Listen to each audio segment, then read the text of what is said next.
Good morning, everyone. And today I'm going to be talking to you a little bit about how we use Carnot mapping, or more commonly known as K-mapping, to perform circuit reductions. Now, K-mapping is a technique to reduce a circuit. We're going to reduce that circuit starting with either a truth table or a logic expression.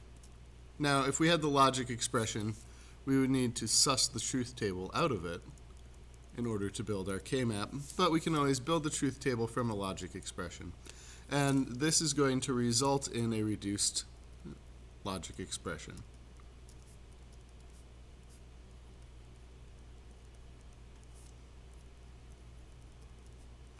Now, as we know, reduced logic expressions are simpler circuits. They take less time to build and use fewer components. And that's a major advantage to us. Now, the first thing that we're going to do is we're going to build our truth table as normal. I've gone through and I've taken care of that for you. So down here, I have a couple examples of a 2-input, 3-input, and 4-input truth table. Now, the K-map is a graphical rearrangement of a truth table, to be honest. It's really all that it is. And what we are going to do is we are going to start out, and we're going to go and we're going to put our variables from here onto our truth table. We will start with the leftmost variables on the vertical section of the K-map, and the rightmost variables on the horizontal section of the K-map. Now, this is really actually very important how we put them on there. If you make a mistake in how you place your variables on the truth table, you are going to not actually properly reduce your circuit and not do the reduction correctly at all.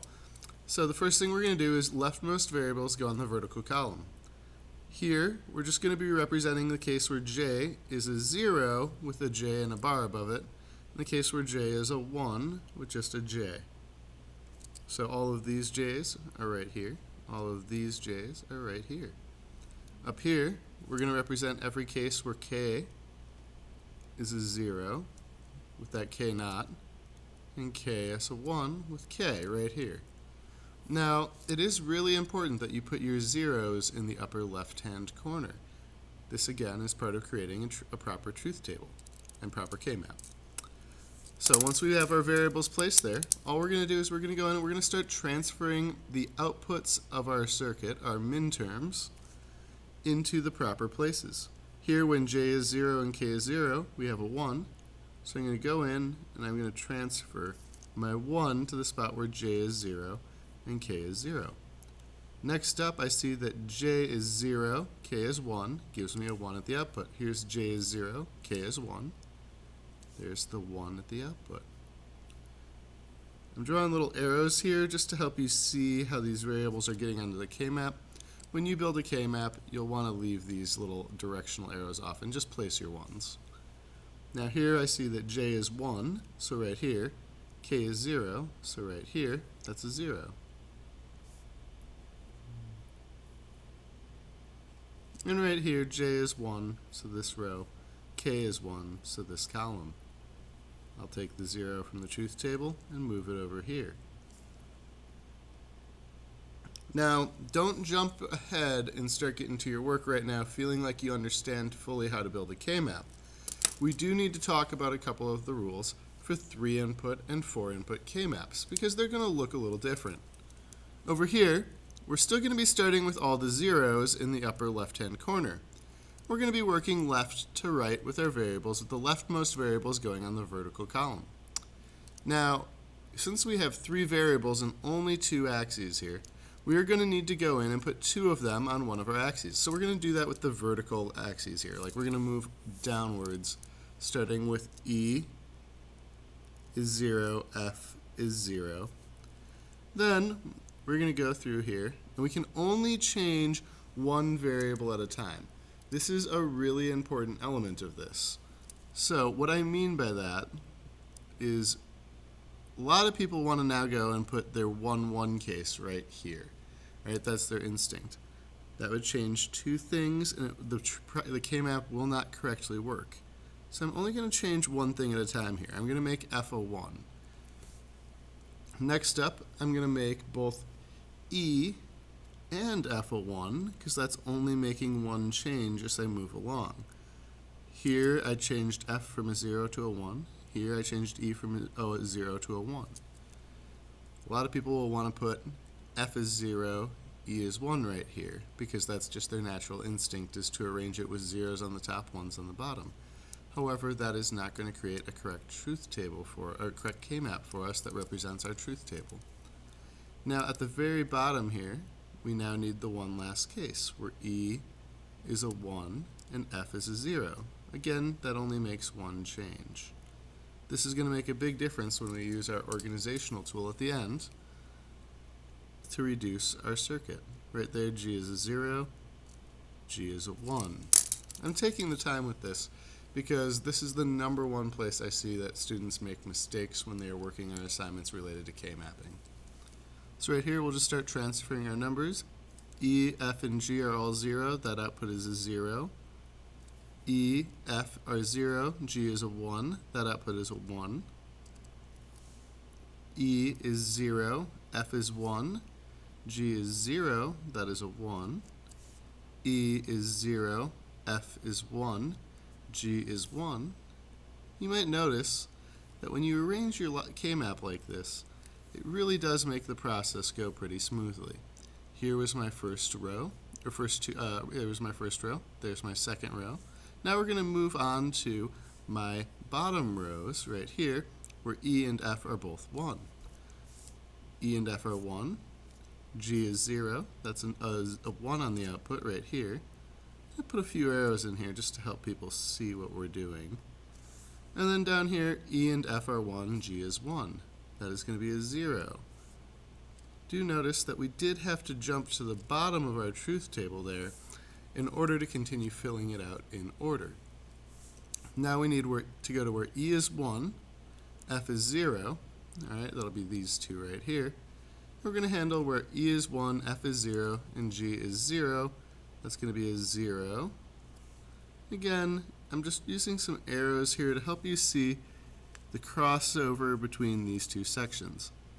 E is 1, F is 0, G is 1. That's going to be a 1 at the output. So we'll take that and we'll bring it over here. As we move on to 4-variable K-maps, 4-variable K-maps follow a similar rule. We're going to start with R and S being 0, T and U also being 0. Then we're just going to go and work our way through the same way we did for the 3-variable K-map. R is 0, S is 1. R and S are both 1. R is 1, S is 0. Up here, we're going to go T is 0, U is 1. T and U are both 1. And then lastly, T is 1. U is going to be our 0 right there. Now, as you move on down through here, good morning. As you move on down through here, you're going to, again, just transfer your variables from the truth table over to your K-map. So right here, all our zeros are going to produce a 0 right here. And then we'll just keep working our way through. You'll notice that here we have all of our 0 cases. That'll be this first row. And then here, these will work their way over in order. Here's T is 0, U is 1. Next up, we have T is 1, U is 1. Don't forget that when you make that jump, you need to skip over and come back. So here's T is 1, U is 1, that's a 1. And lastly, T is 1, U is 0, that is a 0. Once we move into the simplification section, you'll see that the order that we put these in will affect where we place things in our grid, and where things are in our grid will affect how simple our circuit can become. Moving on, we are going to go to where R is 1 and S is 0. So you'll notice we jumped a little ways down here to fill out this row. Here R is 1, S is 0, T is 0, U is 0. That's our first slot. Excuse me. We are doing the 0 1s right now. You can tell I haven't had my coffee yet this morning. So here our 0, 1 section, where r is 0, s is 1, right here. We will go through, in the first one, t and u are 0, we'll place our 0. Now the next place we go will be 0, 1 for those, and that's a 1 right here. Then we're going to go and we're going to get our 1, 1 scenario right here. That is going to go right here. Then right here, 0, 1, 1, 0. It's going to give us a 1 right over here. Now we make our jump all the way on down to the bottom to handle our RS row, where both of those are 1. Here R and S are 1, T and U are 0, so we're going to have a 1 right there. R and S are 1, T is 0, U is 1, and we're going to have a 0 right there. Now as we keep moving through here, we're going to have R and S are 1, T is 1, U is 0, that's going to be a 1, that one's going to fall over here. And then lastly, all 1 scenario is going to produce a 1 for us. Almost done. We now have to do R is 1, S is 0. That's this section right here. We're going to start with a 0. Moving over, we'll do a 1. Now we'll be careful, but our last two are 0, so we'll be able to fill in with them. Alright, so this is how we build a K-map. The next section of this video is going to cover how we use a K-map to reduce a circuit. Alright folks, continuing on to the back. Now, I do want to point out one mistake I made on the front page here. You're going to notice that as I was working through here, I accidentally gave myself one extra 1. That's my bad. I like to pause when I flip pages so I can double check that I didn't make a mistake. And boy, did I make a mistake right there. Now, on the back right here, we have our completed K-maps. Now, we need to talk a little bit about how we are going to use the K-map once we've built it. This is kind of weird because it looks a little bit like a Sudoku when we're done. Now, the rules for a K-map, once we've built it, are we going to circle groupings of 1s.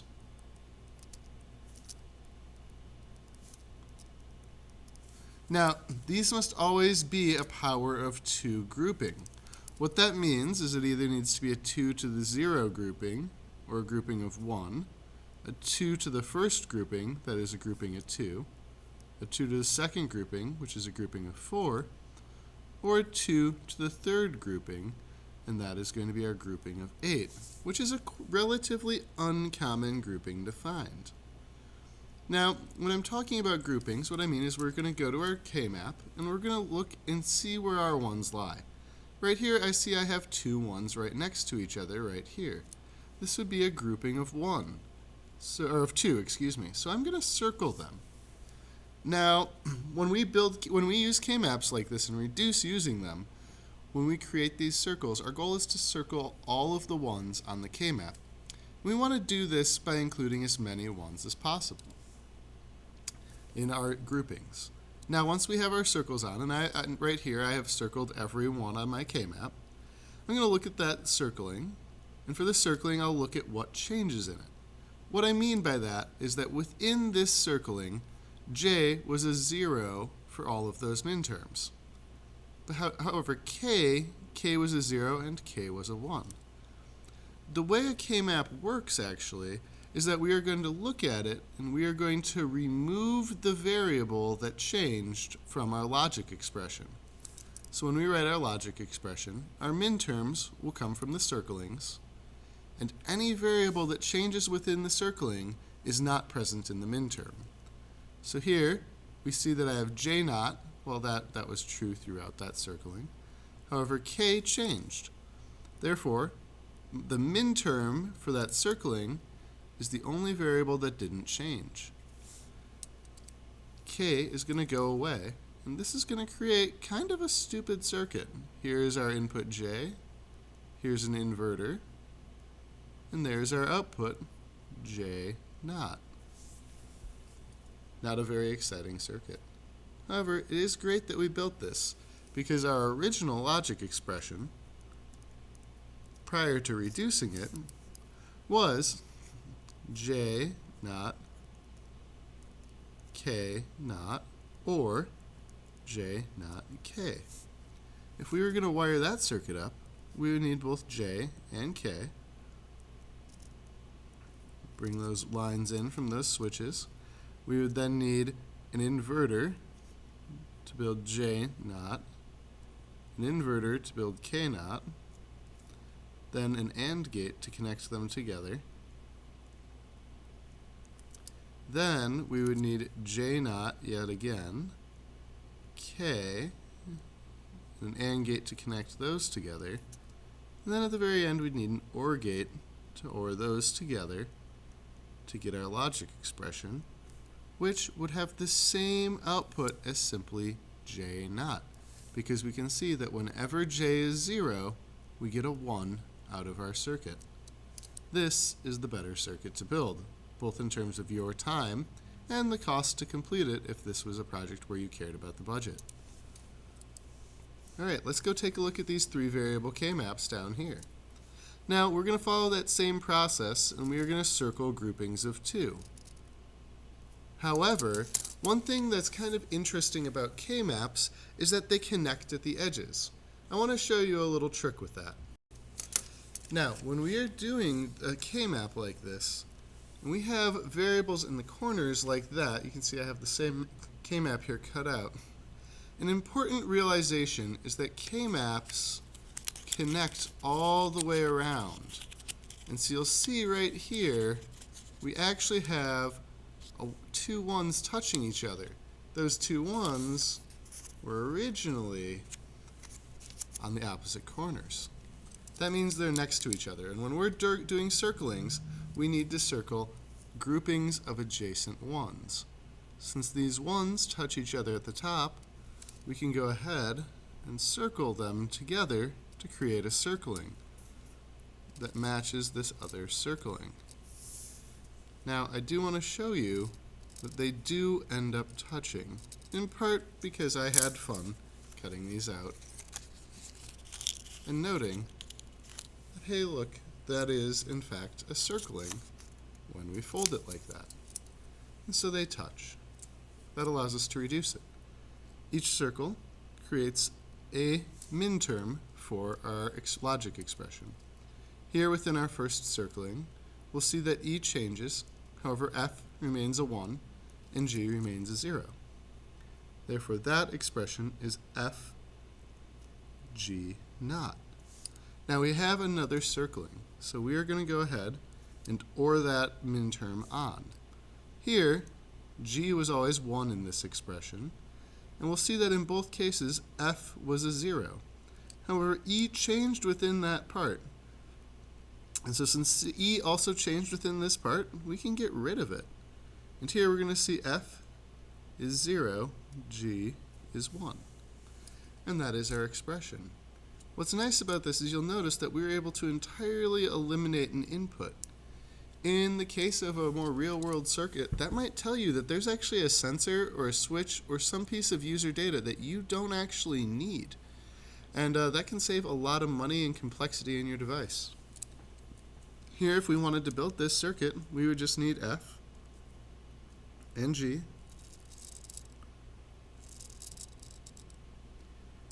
Right here in the middle, I'm going to build my inverted sections and get G naught, and I'll get F naught out of those. I like to write down what they are as we move along.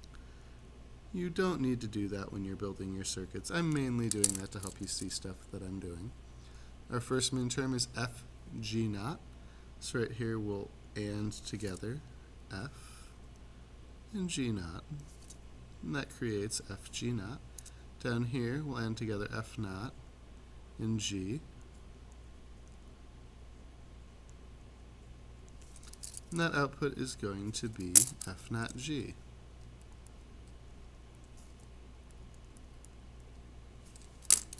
Again, I'm just using that method where I write down my expression as I move throughout the circuit as partially a way to keep track of what I'm doing and to avoid mistakes. I highly encourage you, when you do your work, to take each of these steps you can see that I made when I took a shortcut earlier, wasn't paying careful attention on my K-mapping on the other page. I made a mistake. Now, we'll see right here, this is our reduced circuit, and you'll notice that even though I didn't draw our original, we know that we eliminated an E, and that in our original circuit, we would have had to have built this logic expression. So here's our original logic expression that would have happened for this one. In no particular order, we would have had E naught F naught G plus E naught F G naught plus E F G naught plus E F naught G. It's an absolute mess. It's a much bigger circuit. It has an extra input. Here we used 1, 2, 3, 4, 5 gates. And here we would need to create an E naught as well, so that's going to be another gate. 1, 2, 3, 4, 5, 6, 7, 8, 9, 10, 11, 12, 13, 14 gates. If you're using the 2 input gates that we generally use in my class, that also means that you're going to have 15, 16, 17, 18 total gates by the time you're done building this circuit.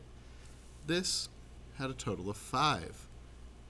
Even if you're not worried about the cost, the complexity of wiring a circuit with 5 gates versus 18 gates is much lower. Now let's move on to this 4-variable K-map we created earlier. The 4-variable K-map allows us some nice opportunities. On this 4-variable K-map, we have some larger groups we can circle. Up till now, the largest group of adjacent ones we were able to circle was a group of 2, including our ones that wrapped around the edges. Here, we have a group of 4 adjacent ones. Now, one interesting thing about K-maps is that you can reuse a 1 that was used in another grouping. This allows us to create 2 large groupings of 4 right here. That is incredibly useful. Now, I do want to point out that if I take my K-map here that's been cut out, I'm just going to quick redo our circlings there, that when I go and I attempt to circle this remaining 1, that the same rule applies. The edges of the K-map are connected. That applies in both directions. So you'll see right here, I can circle and reuse these 1s that were included in other minterms. And when I fold my K-map around, those circlings complete themselves. When I fold my K-map around the other way, those circlings complete themselves.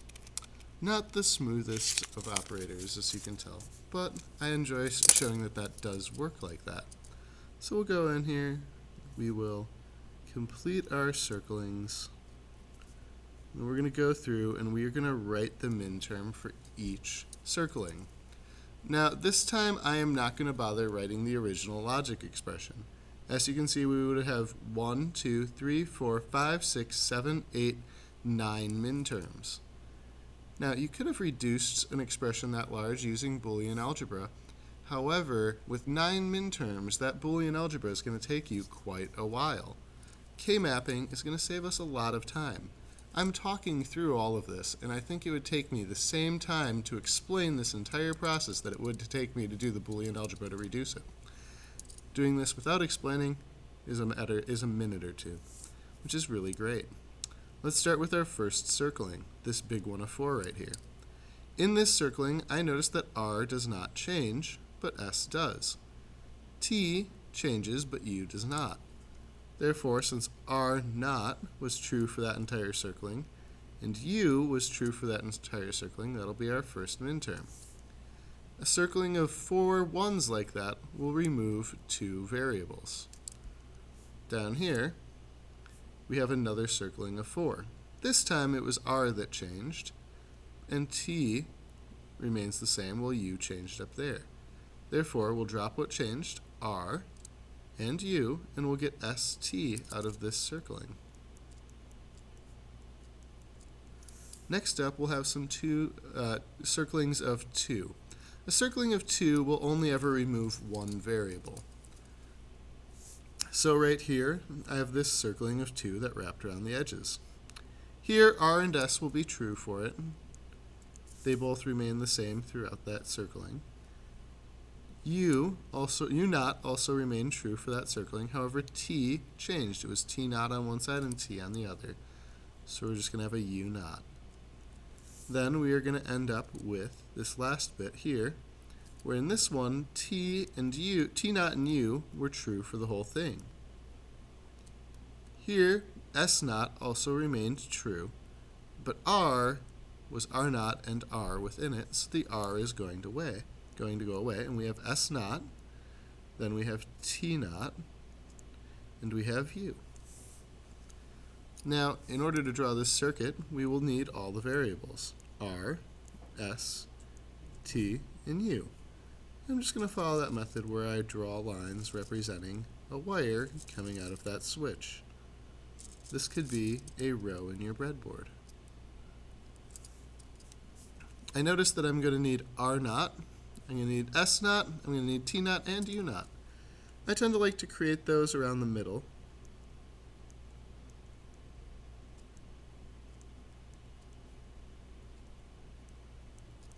Leave a little space because I'll probably need to pull other wires through here. First one I'm going to need to create is r naught u. Here's r coming into its naught, and here's its u coming out of it.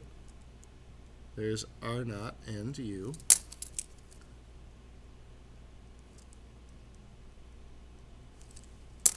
And if all you cared about was how K-maps work, I'm done with that right now. We're just going to be making this circuit for a little more practice, turning a logic expression into a circuit. Here we have s and t. So I'm just going to bring s all the way through and t all the way through. Our output from that will be st. Next up, we need r, s, and u naught. I'm going to create u naught right here, and then I'll bring r and s on through. Here we will get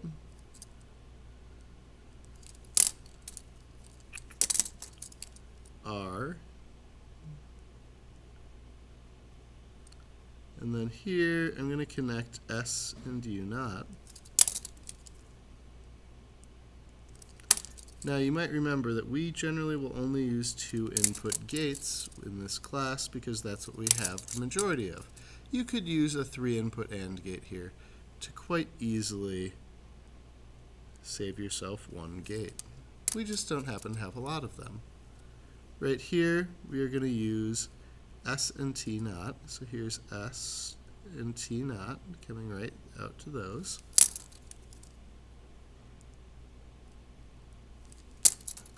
We're going to AND them together, and then we're going to tag on U.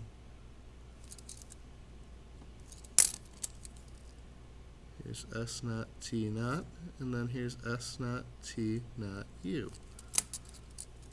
For my students, I will remind you that following these steps, I really have noticed when you write out everything along the way, you're going to minimize some of the errors that you make. It also gives you a lot of really good practice that helps you out when you need to demonstrate your understanding. As I go along, I'm just going to keep tagging on minterms to my circuit until I've created the final logic expression at the output. I'm not going to bother rewriting these last couple, because I think you've gotten the idea. And I mainly wanted to focus on showing we've created each of our minterms here. And because I'm tired, I've made a mistake. And again, I hope that shows you, just again, how important it is to follow all little steps if you want to avoid making some of these mistakes. Because I stopped writing my logic expressions, I accidentally drew AND gates instead of my OR gates. Let me OR together my minterms right here.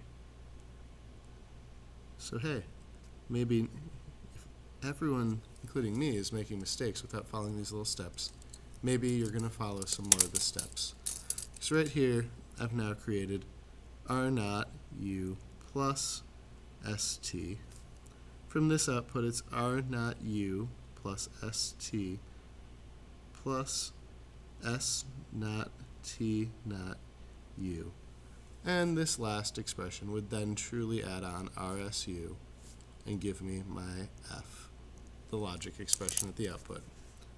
Alright, I hope this little video tutorial on K-mapping was helpful, and part of me hopes that you hit the double speed button and watch this in 15 minutes instead of 30. Have a great one.